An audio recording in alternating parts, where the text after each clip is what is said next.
Several years ago, I read a story by Peter Rollins called No Conviction, published in his book, The Orthodox Heretic. And I retell it at camps and retreats. But recently, our pastor was speaking from Isaiah 58, and the words, "spend yourself," brought this impossible tale back to mind.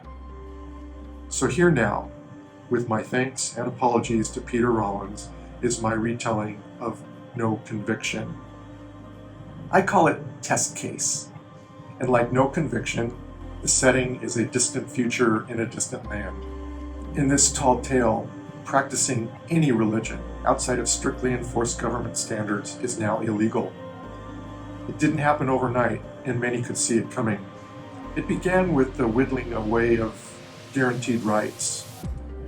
Next, they began monitoring sermons for subversive language and themes, and then the raids began. But it was on those churches from across the tracks. And so now it's come to this. The test case has come to trial, and we join in the courtroom our defendant, alone with his thoughts, awaiting the verdict. How did they find me? I guess it doesn't matter. It doesn't even matter what they do to me. Maybe this is what it means to be a martyr. They must have tracked me somehow. They found my home and our secret church. They have my Bibles and my notebooks. They're full of my music, quiet time studies, and my prayers. Everything, every image and recording, all my thoughts and actions are on display for the world to see. I feel like a lamb before the slaughter. Maybe this is what Jesus felt like. Yes, and the world will know about my courage and dedication to my faith. Look at him up there, so high and mighty. Thinks he's better than us. A god, probably not even listening, doesn't even care. Of the charges that have been brought forward, we find the defendant not guilty. What? Not guilty? Not guilty? What a relief. No, wait. Not guilty, how can that be? No, I'm guilty. Do something. Save yourself. Stand up. Stand up. But what about the evidence? Oh, that. We considered the evidence carefully. Your poems and your prose merely show us that you think of yourself as a poet. And your little messages and prayers, they suggest that you're a good speaker, an actor, nothing more. And your highlighted Bible just tells us that you like to read. And maybe you gain some comfort from those texts.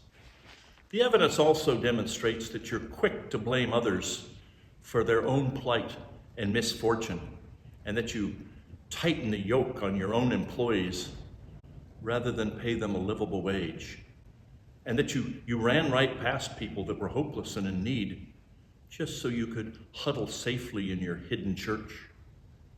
It's obvious that you deluded those around you and maybe even yourself. But none of this foolishness is enough to convict you in a court of law.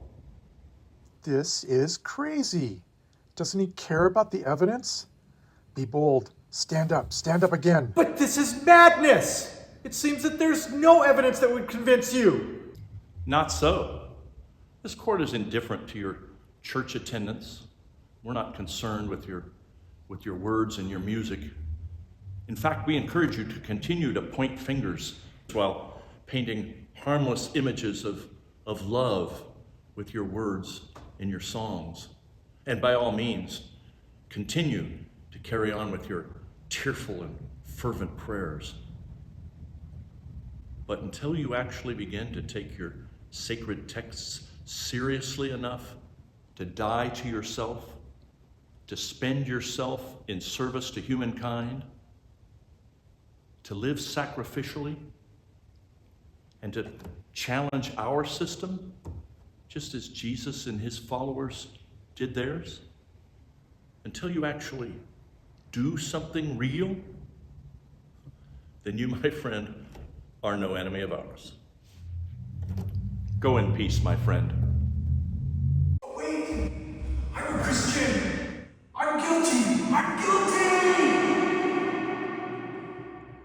Isaiah 58 urges us, spend yourselves on behalf of the poor, loosen the chains of injustice, set the oppressed free, and you will be like a light that blazes like the dawn. You will be like a spring that never runs dry. Sounds a lot like something Jesus would say.